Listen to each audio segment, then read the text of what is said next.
आगे देखो।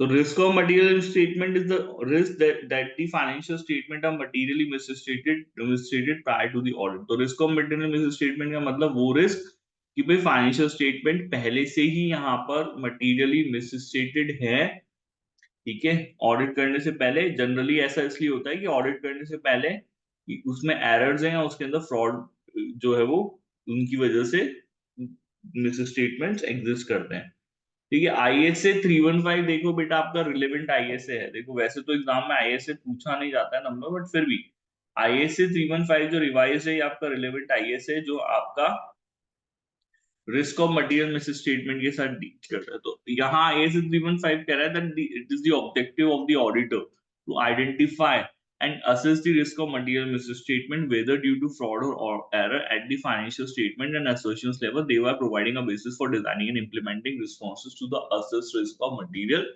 misstatement. So they are saying how you will going to do the audit.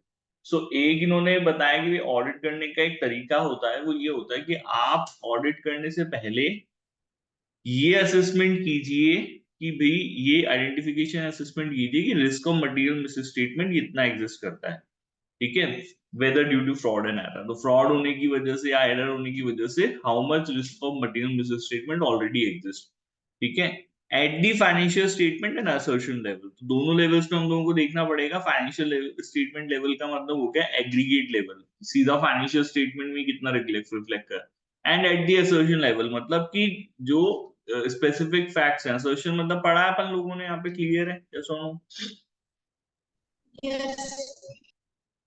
है ना। तो व्हाट दे आर सेइंग कि भाई आपका ऑडिटर का ऑब्जेक्टिव है कि आपको risk of material misstatement you have to identify and assess this risk of material misstatement which exists due to fraud and error, and at the both levels you have to identify and assess. You have to assess it at the financial statement level, you have to assess it at the assertion level, and this assessment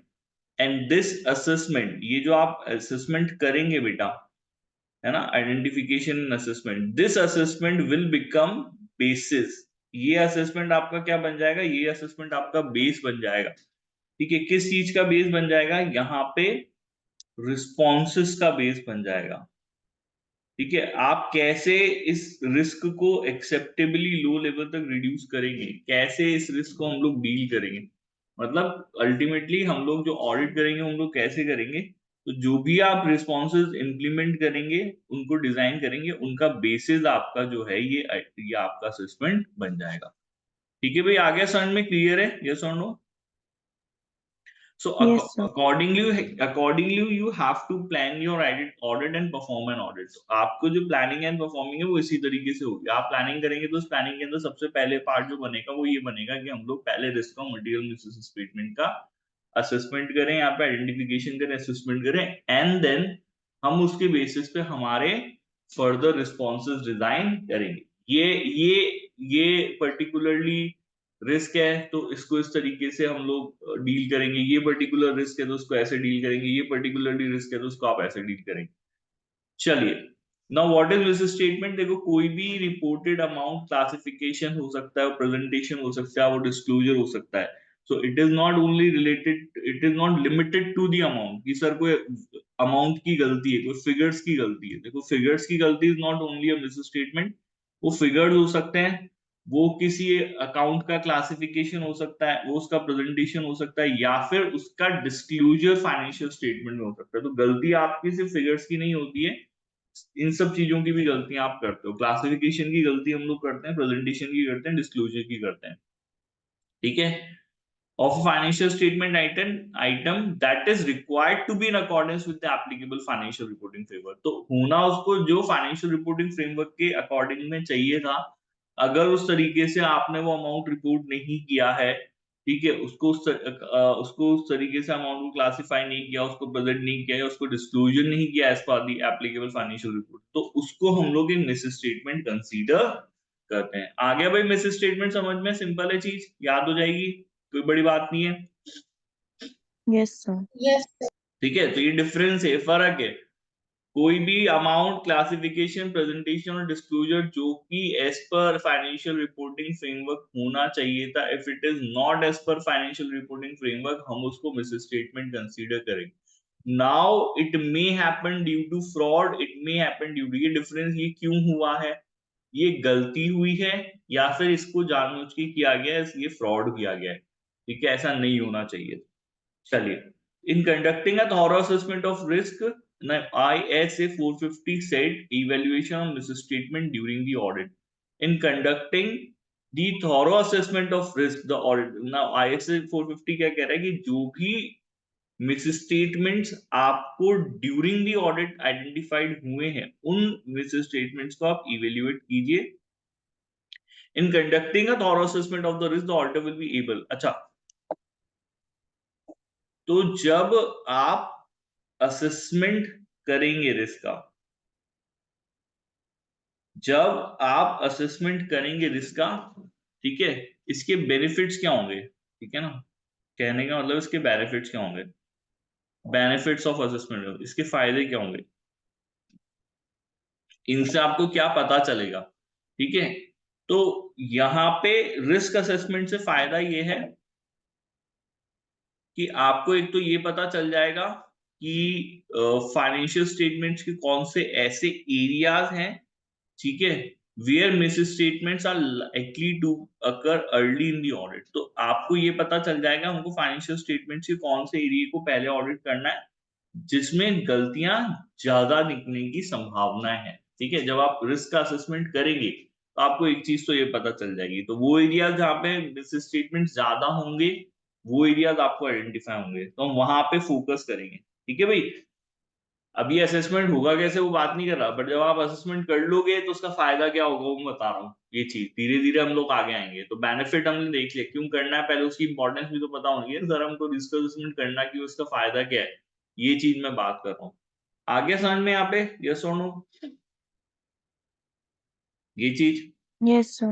तो you will be able to identify the areas, financial statement के those area जहां पे misstatement likely to occur है, ठीक है, ज्यादा है। ठीक है, plan procedures that address the significant risk identified, आप यहाँ पे आइडेंटिफाइड सिग्निफिकेंट रिस्क को एड्रेस करने के लिए प्रोसीजर्स प्लान कर पाएंगे।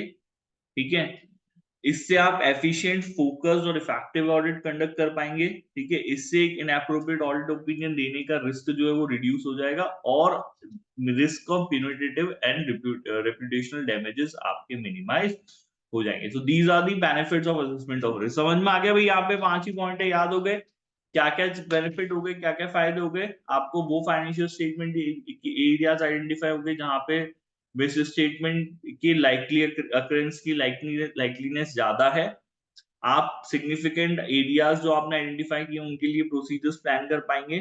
ठीक है, आप efficient, focused and effective audit कर पाएंगे, इससे इनएप्रोप्रिएट ऑडिट ओपिनियन देने का रिस्क आपका रिड्यूस हो जाएगा, and reputational and punitive damages आप होने के भी रिस्क जो है वो मिनिमाइज हो जाएंगे। आगे सन में क्लियर है यहाँ पे, यस और नो? Yes, sir. ठीक है, इन्होंने मिस स्टेटमेंट को अलग अलग क्लासिफिकेशन किया है, it is not based on कि हाँ भाई ये मिस स्टेटमेंट्स होते हैं, बट इन्होंने बताया कि भाई मिस 3 तरीके की मिस स्टेटमेंट हो सकता है, एक फैक्चुअल होता है, एक जजमेंटल होता है, एक projected misstatement. Now what are the factual miss statement?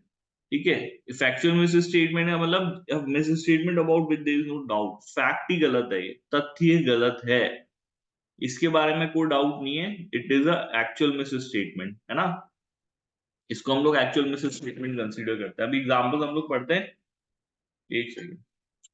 Next हमारे जजमेंटल मिस स्टेटमेंट्स आ जाते हैं। ठीक है, जजमेंटल मिस स्टेटमेंट जिनके ऊपर डाउट हो सकता है मिस स्टेटमेंट है या नहीं। ठीक है, जैसे आपने कोई नंबर लिख दिया, इसको इस तरीके से, what is a factual statement, मैंने एक नंबर लिखा 310, अब ये एक्चुअल था और इसको मैंने रिकॉर्ड कर लिया 301। ठीक है, तो ये स्टेटमेंट, ये फैक्चुअल मिस स्टेटमेंट की कैटेगरी में आएगा, इसके ऊपर कोई डाउट नहीं है कि गलती हुई है, रिपोर्ट होना चाहिए था 310, रिपोर्ट हुआ 301, ये इसके ऊपर कोई डाउट नहीं है ना, है ना, यस और no, it is a factual misstatement, यहाँ पे ये गलती है, नहीं है ना, हाँ, है ना, ना ऑडिटर को डाउट है ना मैनेजमेंट को डाउट है, ये है जो है चीज। आ रही बात समझ में? ये चीज फैक्चुअल मिस स्टेटमेंट क्या हो गया? Yes sir. अरे आगे तो बाकी भी तो बोलो। यस। हाँ, तो ये चीज हो गई। नेक्स्ट हमारा जजमेंटल मिस स्टेटमेंट होते हैं। देखो ये होते हैं जजमेंट्स के ऊपर, क्योंकि जजमेंट्स जो होते हैं वो देखो वो बहुत ज्यादा लाइकली टू बी सब्जेक्टिव हो सकते हैं। ठीक है, जैसे मान लीजिए कोई अकाउंटिंग एस्टिमेट का डिफरेंस है, ऑडिटर उसको अनरीजनेबल कंसीडर करता है, या कोई अकाउंटिंग पॉलिसीज जो है उनका सिलेक्शन जो किया गया है उसको उसको नहीं लग रहा कि ये अप्रोप्रिएट है। तो यहाँ पर जो जजमेंटल मिस स्टेटमेंट्स होते हैं उनके ऊपर वैसे डाउट रहता है कि ये एक्चुअली में मिस स्टेटमेंट है या नहीं है, तो उसको हम लोग यहाँ पे जजमेंटल मिस स्टेटमेंट्स कंसीडर करते हैं। दीज आर जनरली जिनको हम लोग जिनके ऊपर डाउट है उनको क्लियरली कह सकते हैं मिस स्टेटमेंट है, बस मेरे को लग रहा है इनअप्रोप्रिएट है या अकाउंटिंग एस्टिमेट जो है वो अप्रोप्रिएट नहीं है, अनरीजनेबल है। ठीक है, ये हमारे जजमेंट से अराइज होते हैं मैनेजमेंट के। चलिए आगे समझ में क्लियर है यहाँ पे? यस और नो? यस। चलिए नेक्स्ट है प्रोजेक्टेड मिस स्टेटमेंट। अब प्रोजेक्टेड मिस स्टेटमेंट का मतलब क्या होता है? ये ऑडिटर का प्रोजेक्शन होता है। ठीक है, ये ऑडिटर का प्रोजेक्शन है कि से फॉर एग्जांपल ऑडिटर के प्रोजेक्शन के कि 2% मिस स्टेटमेंट्स हो सकते हैं। ठीक है, ये ऑडिटर का प्रोजेक्शन है। Projected miss statement, the auditor best estimate of the total miss statement in population through the projection of miss statement identified. ये प्रोजेक्शन जो वो करता है वो सैम्पलिंग के बेसिस पे करता है। अब अगर उसने सैंपल चेक किए 10, जिसमें से 2 के अंदर मिस स्टेटमेंट आ गया, तो वो प्रोजेक्शन लगा रहा है कि भाई टोटल पॉपुलेशन में यहाँ पे 2% की के मिस स्टेटमेंट्स एग्जिस्ट कर सकते हैं। ये हमारा प्रोजेक्टेड मिस स्टेटमेंट कंसीडर होगा। चलिए आगे समझ में क्लियर है कि यहाँ पे क्या क्या मतलब मिस स्टेटमेंट्स को कैसे इन्होंने कैटेगराइजेशन किया है? यस। आ गया समझ में अच्छे से? आया ना? ये दोनों यस सर। नाउ अब वापस हम लोग इस चीज के ऊपर आ जाते हैं कि सर ये जो आपने बात करी थी कि ऑडिट रिस्क कंप्राइज होता है हमारा risk of material miss statement plus audit plus हमारा डिटेक्शन रिस्क है। और risk of material miss statement में 2 कंपोनेंट आते हैं सर। वो हमारा एक आता है इनहेरेंट रिस्क, दूसरा आता है हमारा कंट्रोल रिस्क। ये क्या है?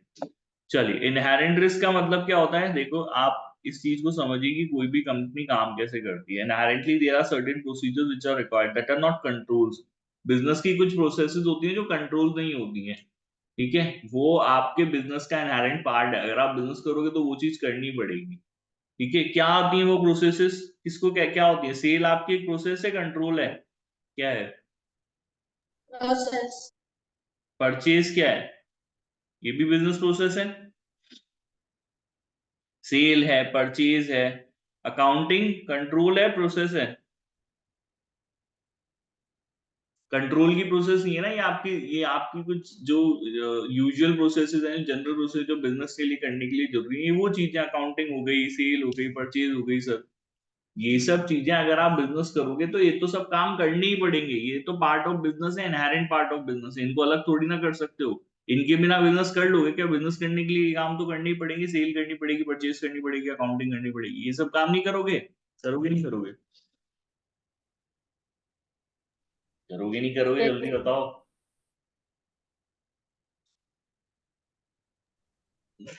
क्या हो गया? जवाब की नींद आ रही है क्या?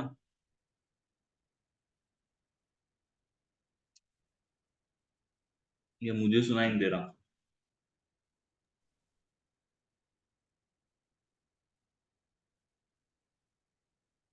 मैं भी तुम्हारी आवाज नहीं आ रही मेरे को। कविता का माइक कनेक्ट है, जूही का भी है, माइक तो सबको कनेक्ट है। Family message, sir. हाँ करोगे ना? गर्विता, जूही, ये हमारी कुछ जो है वो जनरल प्रोसेसेस होती है, सेल परचेज अकाउंटिंग ये सब चीजें, आया ना? Yes sir. Yes sir. Now what will be going to happen?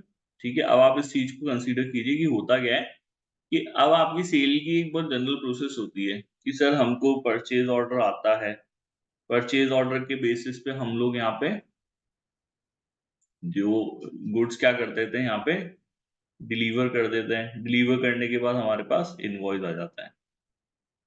ठीक है, इनवॉइस भेज देते हैं जिसके बाद हमारे पास पेमेंट आ जाता है। ये प्रोसेस है। है ना, इसमें कुछ भी कंट्रोल नहीं है, मैं आपको बता रहा हूँ, इसमें कुछ भी कंट्रोल नहीं है। ठीक है, ये जनरली किसी भी बिजनेस में आप स्टार्ट करोगे ना तो ये आपको 3 मिलेगा। चलो परचेज ऑर्डर भी छोड़ दो, परचेज ऑर्डर क्योंकि क्या होता है कि परचेज ऑर्डर आपके पास या तो वर्बल तो आता ही आता है, कोई फोन करके तो बोलेगा ही सही ना, कोई सामने आके तो बोलेगा ही सही ना कि हाँ भाई आप जो है मेरे को मटेरियल सप्लाई कर दो, तो बोलेगा ही सही। तो परचेज ऑर्डर जनरली वो ओरल हो सकते हैं, जरूरी नहीं है वो रिटर्न भी हो। ठीक है, लेकिन ये प्रोसेस आपको किसी भी बिजनेस के अंदर परचेज सेल में मिलेगी ना। What is a control? Control is something which you put in between. ठीक है, जो आप इन प्रोसेसेस के बीच में घुसा रहे हो क्या, क्योंकि क्या होता है कि जैसे परचेज ऑर्डर आ गया, अब परचेज ऑर्डर आने के बाद डिलीवरी हुई गुड्स की, फिर उसका इनवॉइस आया, फिर पेमेंट आया। अब से फॉर एग्जांपल कि भाई रिस्क किस चीज का है कि हमारे पास परचेज ऑर्डर आया, ये हमारे पास ऑर्डर आया परचेज ऑर्डर का कि 100 यूनिट्स की सप्लाई चाहिए। ठीक है, आपने डिलीवर कर दिया गलती से 90 यूनिट्स। ठीक है, इनवॉइस में रिकॉर्डिंग हो गई 100 यूनिट्स की। ठीक है, जब पेमेंट आ गया 100 यूनिट्स का, सब चीजें सही हो गई, लेकिन ये एक मिस स्टेटमेंट इंडिकेट कर रहा है 10 यूनिट आपने कम सप्लाई किया। चलो ये तो अपना नुकसान नहीं, सामने वाले का नुकसान है, मैं अपना नुकसान करता हूँ। आपने सप्लाई कर दी 110 यूनिट, इनवॉइसिंग हुई 100 यूनिट की, पेमेंट आया 100 यूनिट्स का, तो यहाँ पे बिजनेस को नुकसान हुआ है, गलती है, एक एरर अकर हुआ है।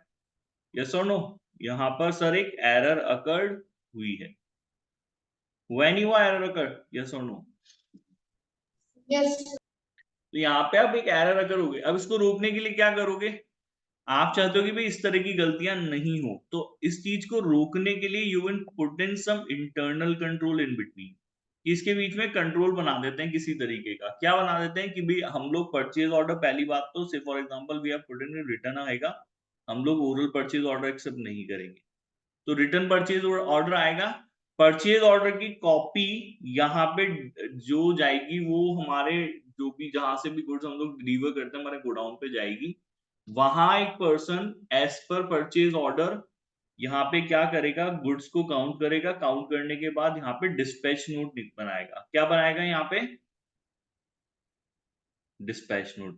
तो जैसे डिस्पैच नोट बनेगा, ये चीज इनवॉइस की कॉपी, उस परचेज ऑर्डर की कॉपी उसके पास आई है, डिस्पैच नोट आई है, तो ये गलती होने की चांसेस ऑटोमेटिकली खत्म हो जाएंगे कि भाई हम 100 की जगह क्यों करोगे, डिस्पैच नोट में लिखा हुआ है और परचेज इनवॉइस की कॉपी आपके, परचेज ऑर्डर की कॉपी आपके पास है, तो वो चांसेस आपके खत्म हो गए यहाँ पे कि भाई जितना परचेज ऑर्डर आया था उसी की बेसिस पे हमने गुड डिस्पैच किया। गुड डिस्पैच की कॉपी फिर जाएगी इनवॉइसिंग वाले के पास में, वो कॉपी उसको भी भेजनी पड़ेगी डिस्पैच नोट की, इसको भेज देंगे, वो इनवॉइस को देखेगा और उसी डिस्पैच नोट के बेसिस पे, परचेज ऑर्डर के बेसिस पे और डिस्पैच नोट के बेसिस पे इनवॉइस करेगा और उतनी ही हमको पेमेंट मिलेगी।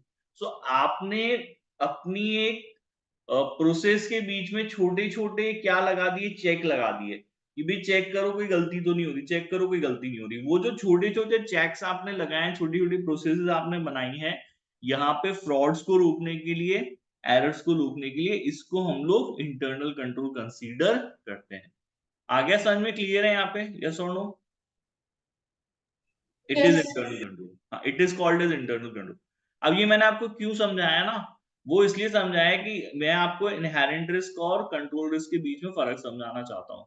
ये इनहेरेंट है, परचेज ऑर्डर आएगा, डिलीवरी होगी, इनवॉइस जाएगा, पेमेंट होगा, ये इनहेरेंट प्रोसेस है। इसको आप ना तो कम कर सकते हो ना ज्यादा कर सकते हो, बेयर मिनिमम प्रोसेस है ये, जो आपके बिजनेस करने के लिए, परचेज करने के लिए जरूरी है, सेल करने के लिए जरूरी है। ये बेयर मिनिमम प्रोसेस है, हाँ या ना?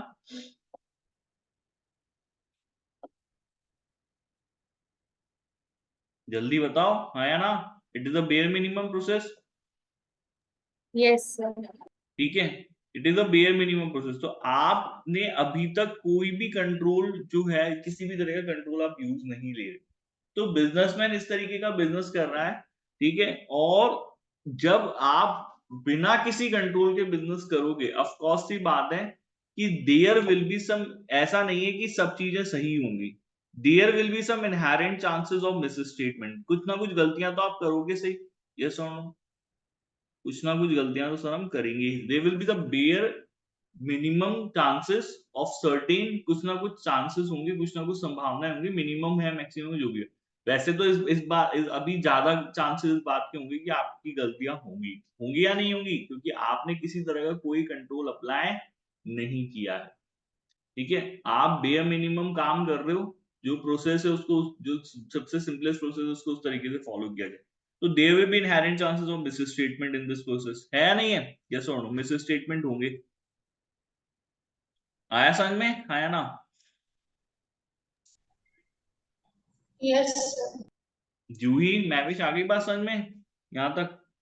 Yes, sir. ठीक है, तो नाउ जब risk of material miss statement किया जा रहा है तो ऑडिटर को पहले ये समझना है कि अगर मान लीजिए कोई कंट्रोल एग्जिस्ट नहीं करता तो inherent chances of miss statement कितने होते है ना, बिना किसी कंट्रोल को अप्लाई किए यहाँ पे इनकी जो दे रिकॉर्ड दी 100 ट्रांजेक्शंस, दे नहीं रिकॉर्ड भी नहीं बोलेंगे, they are doing the 100 transaction, 100 transaction इन्होंने किए हैं, अगर कोई भी कंट्रोल अगर ये लोग अप्लाई नहीं करें तो उन 100 ट्रांजेक्शन में से कितने ट्रांजेक्शन सही तरीके से रिकॉर्ड हो रहे हैं और कितने ट्रांजेक्शन जो है वो गलत रिकॉर्ड हो रहे हैं या कुछ रिकॉर्ड ही नहीं हो रहे। ठीक है, वो जो आप असेसमेंट ऑफ मिस स्टेटमेंट करोगे उसको हम लोग इनहेरेंट रिस्क का असेसमेंट कहते हैं। आगे अभी समझ में, यहाँ पे यहाँ आपको जो जो संदेह आपका है आपको इस चीज के ऊपर क्रिएट करना है कि भाई कितनी गलतियां हो सकती हैं यहाँ पे बिना किसी कंट्रोल को अप्लाई किए हुए। आया समझ में, क्लियर है बेटा यहाँ पे? यस और no, it is called as inherent risk. Yes और नो? Yes, sir. ठीक है, तो inherent risk is the susceptibility of an assertion about a class of transaction, account balance or disclosure that could be material before considered। कोई control apply करने से पहले इस बात का संदेह कि कोई भी class of transaction, account balance या किसी भी तरह के डिस्क्लोजर में मिस स्टेटमेंट्स एग्जिस्ट करते हैं जो कि मटेरियल है, इस बात की सस्पेक्टेबिलिटी को, इस बात के असेसमेंट को, ठीक है, उसको हम लोग इनहेरेंट रिस्क कंसीडर करते हैं। आया समझ में बेटा, क्लियर है? यस और नो? आगे पढ़े इसको। Yes. Now that you have complete, now you have understand the meaning of कि हाँ सर ये जो चीज है, आप सही कह रहे हो, ये जो गलतियां होंगी, देखो अगर हम बेयर मिनिमम काम करेंगे तो उसको, अब हमको यहाँ पे, अब हम बिजनेस कर रहे हैं तो now you have to apply certain controls. अब आपने कंट्रोल्स अप्लाई कर दिए छोटे छोटे, जैसे मैंने बताया था ना, यहाँ पे भी परचेज और डिलीवर करने में गुड्स में कंट्रोल है, डिलीवर और इनवॉइसेस के बीच में कंट्रोल है, इनवॉइसिंग और पेमेंट लेने के बीच में कंट्रोल। ठीक है, तो आपने कंट्रोल्स अप्लाई कर दिए, लेकिन क्या कंट्रोल अप्लाई करने के बाद भी सभी तरीके के रिस्क, जो एरर्स हैं वो, जो एरर्स हैं फ्रॉड्स हैं वो कंट्रोल हो गए? क्या ऐसा नहीं होगा? इवन दी कंट्रोल्स है देयर ओन इनहेरेंट लिमिटेशन। देखो कंट्रोल की भी अपनी खुद की जो होती है वो लिमिट, ऐसा नहीं कंट्रोल अप्लाई कर दिया तो वो 100% काम करेगा। ठीक है, कंट्रोल अप्लाई करने के बाद भी कुछ मटेरियल मिस स्टेटमेंट होने के चांसेस रहते हैं। तो आपका सेकंड असेसमेंट होगा ये कि भाई हम ये पता करें कि भाई इवन कंट्रोल करने के बाद यहां पर जो है वो मटेरियल मिस स्टेटमेंट्स एग्जिस्ट, मतलब मटेरियल मिस स्टेटमेंट का प्रपोर्शन क्या है, कितना परसेंटेज है। ठीक है, इसको आप लोग कंट्रोल रिस्क बोलते हो। क्या बोलते हो उसको बेटा? हम यहाँ पे कंट्रोल रिस्क बोलते हैं। और इसके असेसमेंट को कंट्रोल रिस्क असेसमेंट बोल देंगे, उससे पहले वाले को इनहेरेंट रिस्क असेसमेंट बोल देंगे, बस इतनी सी बात है। आगे समझ में यहाँ पे? यस और नो ये चीज Yes, sir. क्लियर? अच्छे से समझ में आ गई बात यहाँ पे? सो बिना किसी कंट्रोल के अप्लाई करे जो मटेरियल मिस स्टेटमेंट एग्जिस्ट कर रहे हैं वो इनहेरेंट रिस्क का एग्जांपल है। कंट्रोल अप्लाई करने के बाद जो मिस स्टेटमेंट एग्जिस्ट कर रहे हैं वो हमारे कंट्रोल रिस्क का एग्जांपल है। Now what is detection risk? अब आप इसके आ जाओ, अब आएगा ऑडिटर और ऑडिटर अपना काम करेगा, he will try to detect the material misstatement. लेकिन ये जरूरी है क्या जो मटेरियल स्टेटमेंट यहाँ पे सारे हुए हैं वो सारे के सारे डिटेक्ट हो जाएंगे? Some even remains undetected even after the audit. तो ये जो अनडिटेक्शन का रीजन है कि भाई कितने, इस बात की कितनी चांसेस है कि मटेरियल मिस स्टेटमेंट जो है दे विल रिमेन अनडिटेक्टेड, इस बात के चांसेस, इस बात के रिस्क को हम लोग क्या बोलते हैं यहाँ पे? डिटेक्शन रिस्क बोलते हैं। That's why it is the only risk that could be influenced by the auditor. वो उससे पहले का कुछ नहीं कर सकता, कंट्रोल बनाना आपका काम नहीं है, बिजनेस की जो बेसिक प्रोसेस है वो चलाना आपका काम नहीं है। आप सिर्फ किस चीज को, आप सिर्फ क्या कर सकते हो? इन्फ्लुएंस डिटेक्शन रिस्क को कर सकते हो बाय डूइंग मोर। आप उसको कैसे इन्फ्लुएंस करोगे? जैसे कि आपने देखा कि यार यहाँ पे मुझे लग रहा है कि भाई इनहेरेंट रिस्क या कंट्रोल रिस्क ज्यादा एग्जिस्ट करता है, तो मैं यहाँ पे ओवरऑल ऑडिट रिस्क को इस तरीके से रिड्यूस कर सकता हूँ कि मैं यहाँ पे ऑडिट जो है वो ज्यादा थॉरो ऑडिट करूँ, मैं सैम्पलिंग ज्यादा करूंगा। उस चीज से आप इस डिटेक्शन रिस्क को रिड्यूस कर सकते हो, ठीक है। और ओवरऑल जैसे डिटेक्शन रिस्क रिड्यूस होगा, वैसे ही आपका ओवरऑल ऑडिट रिस्क भी रिड्यूस हो जाएगा। आ गया बेटा समझ में? क्लियर है यहाँ पे ये चीज? यस और नो? Yes, sir. ठीक है। अब now they have certain discuss the certain complex accounting treatment आपका इनहेरेंट रिस्क का एग्जांपल है। जैसा कि अकाउंटिंग ट्रीटमेंट कॉम्प्लेक्स होगा, कंट्रोल अभी आपने कोई अप्लाई नहीं किया। अकाउंटिंग ट्रीटमेंट बेसिकली जो है इनहेरेंटली अपने आप में बहुत कॉम्प्लिकेटेड है, ठीक है। तो वो गलतियां होने के चांसेस ज्यादा हो जाते हैं, ठीक है। इवन नेचर ऑफ इंडस्ट्रीज के भी ऊपर डिपेंड करता है, एंटिटी के नेचर के ऊपर भी डिपेंड करता है। जैसे inventory is inherently received could become obsolete, it may be not be valued appropriately at the lower of cost and net. तो मान लीजिए इन्वेंटरी अपने आप में नेचर की कि जो बहुत जल्दी खराब हो जाती है, तो ये अब इनहेरेंट रिस्क हो गया कि हो सकता है इसकी वैल्यूएशन ये लोग प्रॉपर नहीं। कंट्रोल की बात ही नहीं है यहाँ पे कोई कि आपने कंट्रोल क्या अप्लाई किया है। आपके गोडाउन में इन्वेंटरी पड़ी है, उसका नेचर ही ऐसा है कि वो बहुत जल्दी खराब हो जाती है। आप इनहेरेंटली क्या करते हैं, जो भी आपकी वैल्यूएशन है मंथ एंड ईयर एंड पे वो आपको करनी होती है, वो ईयर एंड पे हो सकता है आपने वैल्यूएशन जो है वो सही तरीके से नहीं करी हो। आया समझ में यहाँ पे? यस और नो? Yes, sir. ठीक है। और इनहेरेंट रिस्क अब आपके फैक्टर्स क्वालिटेटिव भी हो सकते हैं, क्वालिटेटिव भी हो सकते हैं। Complexity, subjectivity, change, uncertainty, susceptibility to the manage, ये सारे आपके क्वालिटेटिव फैक्टर्स हो गए। आ गया भाई समझ में? क्लियर है यहाँ तक? यस और no? Yes, sir. Yes, sir. ठीक है। अभी एग्जांपल आप लोग पढ़ लेना, एग्जांपल दिखा रहे हैं, ये आप लोग खुद से पढ़ना। एग्जांपल ऑफ इनहेरेंट रिस्क को नहीं सुन, मैं तो बता दूं। नेक्स्ट आपका कंट्रोल रिस्क आ गया कि भाई मिस स्टेटमेंट दैट कुड अगर and could be material will not be prevented, detected and corrected on timely basis by the entity control. तो अगर कोई मिस स्टेटमेंट हुआ है, ठीक है, इनहेरेंटली उसको आप रोकने में आपके जो कंट्रोल्स हैं वो फेल हो गए, उसको प्रिवेंट नहीं कर पाए, डिटेक्ट नहीं कर पाए, करेक्ट नहीं कर पाए, it is called control risk.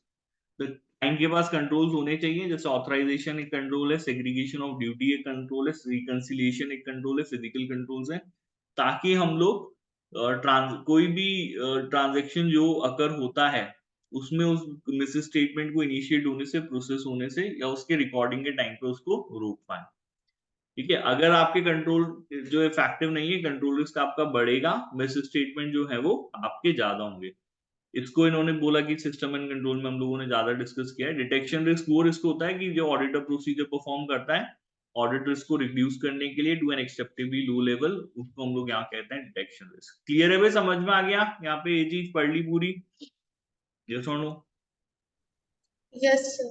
ठीक है। डिटेक्शन रिस्क में आपके सैम्पलिंग नॉन सैम्पलिंग रिस्क होते हैं बेटा। सैम्पलिंग रिस्क होता है कि भाई हम लोगों ने जो सैंपल लिया उसके बेसिस पे जिस कंक्लूजन पे पूछे। What is sampling risk? Sampling risk का मतलब है कि सैंपल के बेसिस पे जो कंक्लूजन आप जिस पे पहुंचे हो वो कंक्लूजन गलत कंक्लूजन है। अगर मैं टोटल पॉपुलेशन को चेक करूं, so I will be going to reach on different conclusion.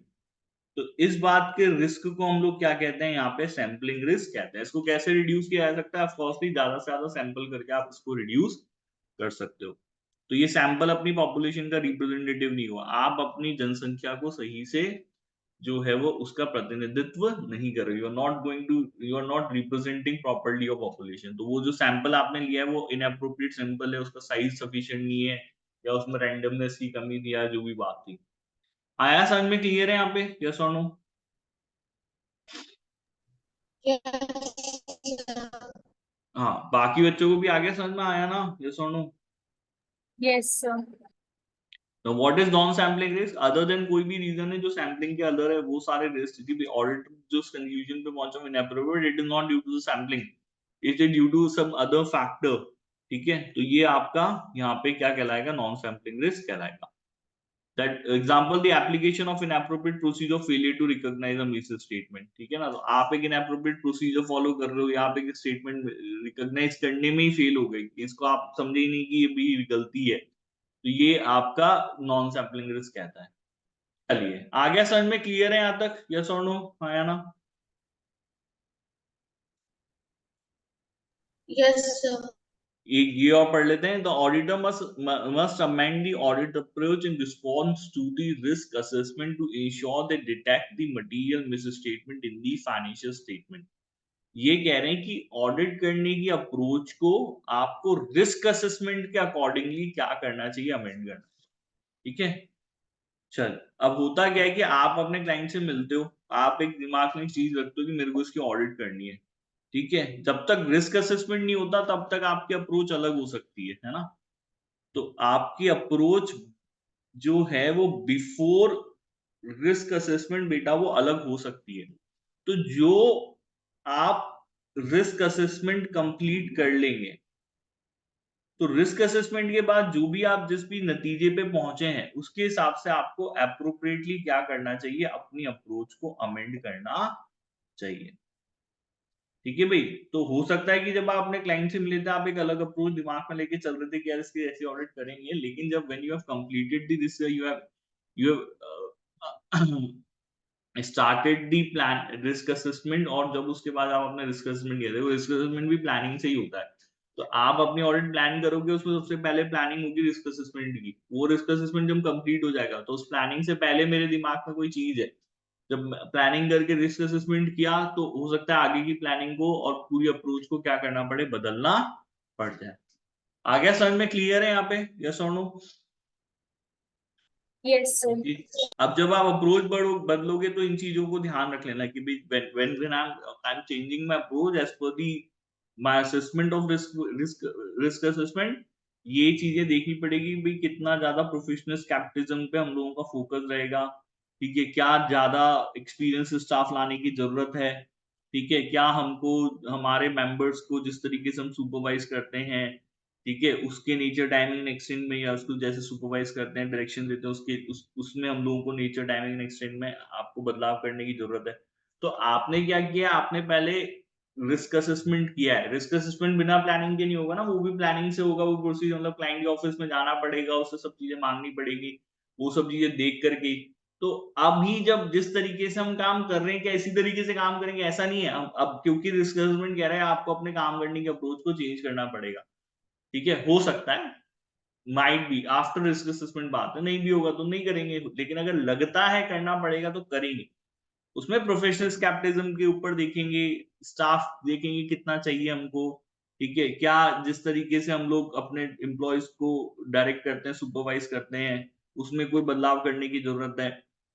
क्या अनप्रिडिक्टेबिलिटी का एलिमेंट लाने की जरूरत है. जैसे अभी अपन ने थ्रेड पढ़े थे, थ्रेड में आपने देखा था, हम लोगों ने पढ़ा कि कुछ क्वेश्चंस हम लोगों ने कल सॉल्व किए तो हमको पता चल रहा है कि इनिशियली ऑडिट करने से पहले की 2 महीने पहले ही हमारा बंदा जो छोड़ के गया था वो इस कंपनी में आके लग गया है.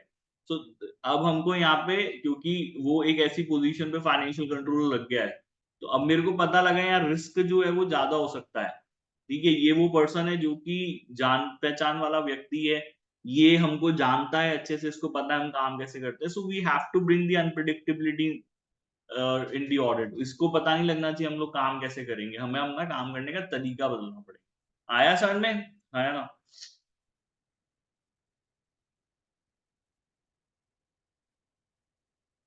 आ गया समझ में? आया ना? जल्दी बताओ भाई. ठीक है ना. इसके अलावा ओवरऑल ऑडिट स्ट्रेटेजी भी आपको बदलनी पड़ सकती है आपके रिस्क असेसमेंट के रिजल्ट पे. हम एक स्ट्रेटेजी बना के काम करते हैं, वो स्ट्रेटेजी में रिस्क असेसमेंट के बाद अगर चेंज करना पड़ेगा तो करेंगे. उसमें आपका ओवरऑल मटेरियलिटी आ जाती है, कैसे हम लोग कंट्रोल्स की ऑपरेटिंग इफेक्टिवनेस टेस्ट करेंगे, सब्सटेंसिव प्रोसीजर का नेचर टाइमिंग, ये सब चीजें.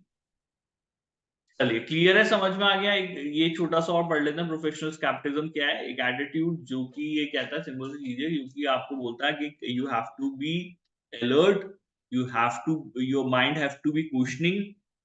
आपको उन कंडीशंस के लिए अलर्ट रहना चाहिए जो कि ये इंडिकेट करती हैं यहाँ पे फ्रॉड एंड एरर है. ठीक है. और जब आप ऑडिट एविडेंस का असेसमेंट करते हैं तो वो एविडेंस आपको क्रिटिकली करना चाहिए. इस तरह के एटीट्यूड को, इस तरीके के स्वभाव को हम लोग यहाँ पे क्या कहते हैं? प्रोफेशनल कैपिटलिज्म कहते हैं. बस इतनी सी बात है. ठीक है. क्वेश्चनिंग माइंड, आपको प्रश्न पूछने की आदत होनी चाहिए कि ऐसा क्यों हो रहा है. आपको ये करने की आदत होनी चाहिए कि भाई कोई कंडीशन, ऐसी परिस्थितियां जो आपको दिख रही है, जो कि अलर्ट, जो आपको बता रही है, तो उन कंडीशंस के बारे में आपको अलर्ट रहना चाहिए। इस तरीके के स्वभाव को, इस तरीके के एटीट्यूड को हम प्रोफेशनल कैपिटलिज्म कहते हैं, ज्यादा कुछ नहीं। ठीक है, आया समझ में? यस और नो? ये जो एटीट्यूड है ना, ये आपको attitude during the whole audit carry करना पड़ेगा, from the day 1 to the day end. Starting से लेकर के एंड तक आपको ये जो स्वभाव है आपका, ये जो मेंटेन रहना चाहिए, एटीट्यूड आपका मेंटेन रहना चाहिए। आया समझ में? क्लियर है? सिंपल सी चीज है। यस और नो? यस ठीक है ना? तो नेसेसरी है, क्योंकि भाई इसी तरीके के नेचर से ही आप अपने रिस्क को रिड्यूस कर पाओगे। हर चीज पे हम लोग विश्वास नहीं कर सकते। भाई क्लाइंट जो है वो चाहता है कि भाई उसके फाइनेंशियल स्टेटमेंट अच्छे दिखें, और आप कम से कम गलतियां उनके अंदर निकालें। ठीक है, ताकि उनको एडजस्टमेंट नहीं करना पड़े, जो वो दिखाना चाहते हैं वो दिखे। तो इस चीज के लिए आपको अलर्ट रहना पड़ेगा कि भाई मैं जो है वो ध्यान रखूं, अगर मुझे कुछ ऐसी चीजें दिख रही है कि जो कि मुझे पॉसिबली हो सकता है, ये पॉसिबली इंडिकेशन हो मिस स्टेटमेंट का, तो वो मुझे समझ आए। तो उस तरीके का attitude you have to carry on whole during the audit. आया समझ में यहाँ पे? यस और नो? यस ठीक है, इवन इवन इन लोगों ने बोला कि जब आप कोई प्रोफेशनल जजमेंट लेते हो, ठीक है, तब भी ये एटीट्यूड आपको कैरी करना चाहिए। बस इतनी सी बात। चलिए, प्रोफेशनल कैपिटलिज्म भी अपना कंप्लीट हो गया है। शाम को भी क्लास पढ़ाऊंगा मैं, है ना? और वही 8 बजे क्लास रहेगी। थोड़ा सा जल्दी रख सकते हैं क्या आज क्लास, 7 बजे तक मतलब? यस यस रख सकते हैं ना? तो अगर मैं फ्री, वैसे तो मैं फ्री हो जाऊंगा 6 बजे तक ही, तो अगर नहीं हुआ तो I drop the message on your group कि भाई 8 बजे ही है, अदरवाइज 7 बजे है क्लास शाम को। ठीक है,